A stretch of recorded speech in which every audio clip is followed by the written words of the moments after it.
We're all brand ambassadors for our company on and off the clock.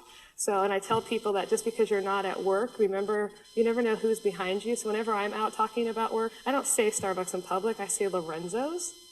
I don't know where Lorenzo's is. It sounds like a pizza shop. I don't know. But I say Lorenzo's because you never know who's right behind you. And so I tell that a lot to my friends as a brand manager. And a friend the other day, she was at a restaurant, and don't you know Howard Schultz, our CEO, was behind her. So she might have been talking about Lorenzo's, which is safe.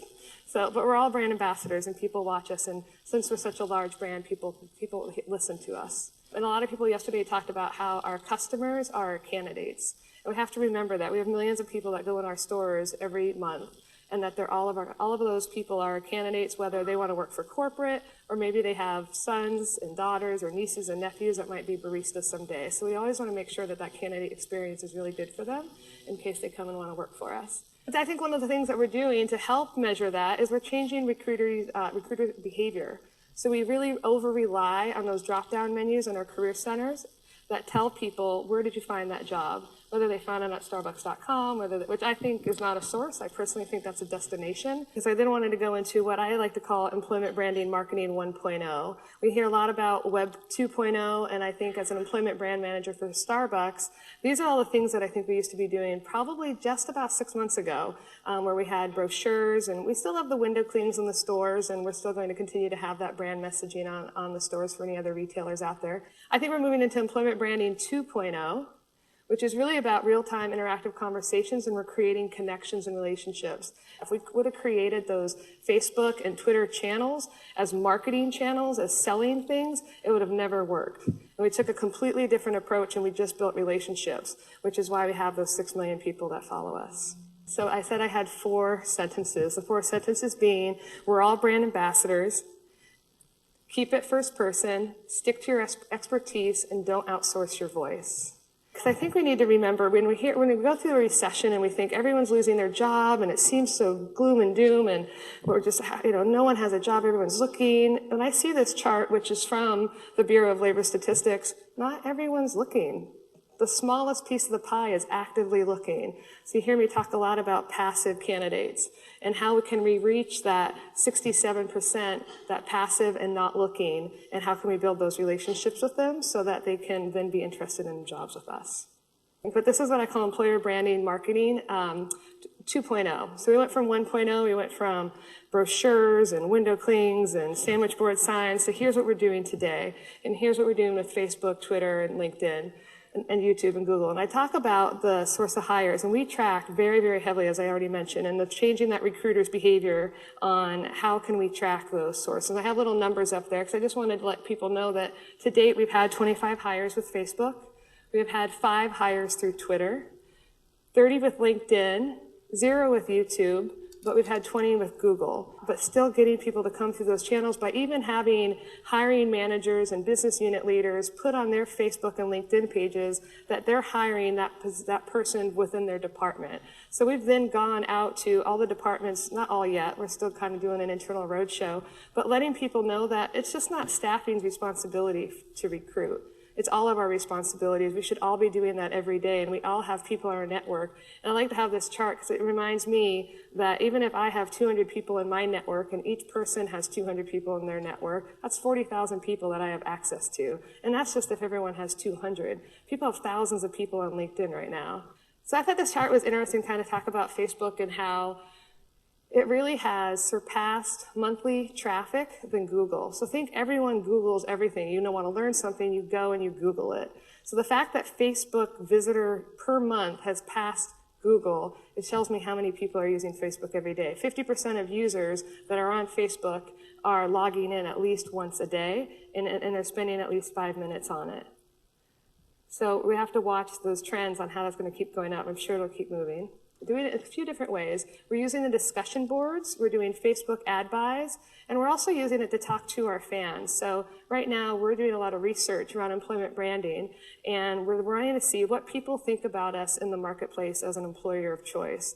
And luckily, they think of us as a good retailer, because that's 95% of our population, but they're not thinking of us as a place for IT professionals, for finance, for marketing, for supply chain.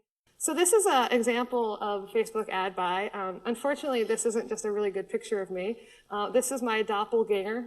Anyone remember their doppelganger? Did anyone do this where you had to put a picture of celebrity lookalike? No? No one did this? I did it.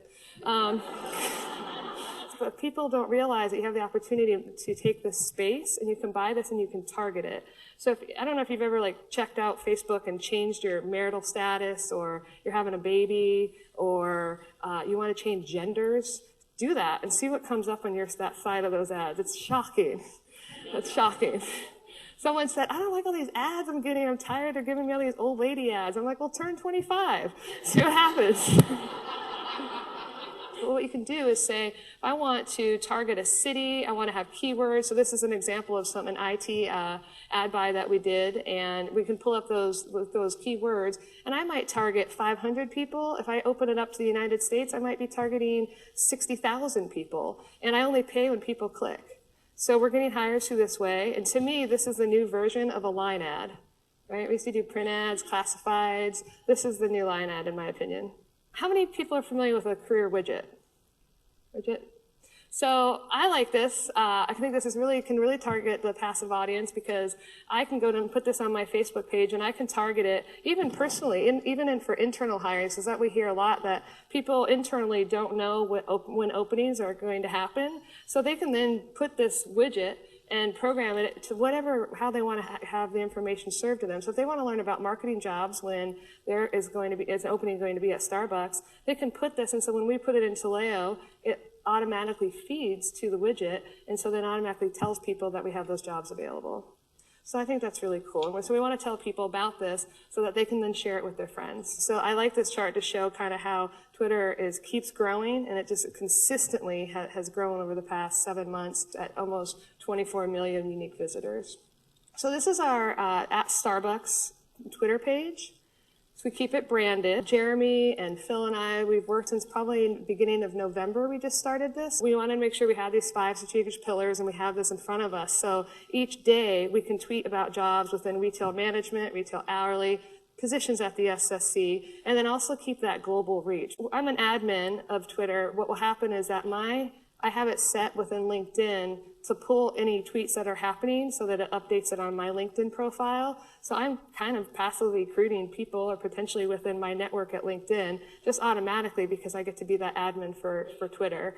What we're trying to tell people internally is to watch us and then do this on your own, because you can do this manually, or they can retweet us and then it could go through their LinkedIn too. So it's just really cool how social media can integrate like that automatically. I thought this was really brilliant of a recruiter, Kelly White.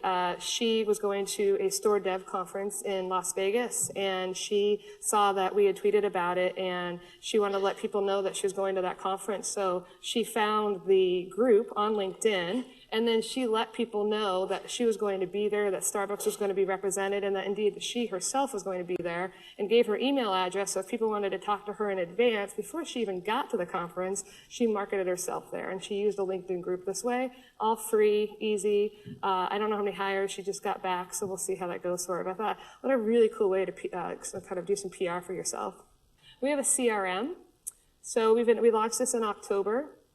And we now have 75,000 people, prospects, candidates that are in our database, that we send branded emails to people to kind of tell people what's going on at Starbucks. We time them against promotions, or this month is the shareholders meeting, and we'll go ahead and let people know about the cool things that are happening. But 75,000 people, we're going to have a jobs mention. So because people, and this goes kind of back to the business case, people said, how did you get people to believe in the social media at Starbucks? It goes back to our customers or our candidates. I just have a comment. That was one of the most fantastic presentations I have ever seen, and I wanted to thank you for this.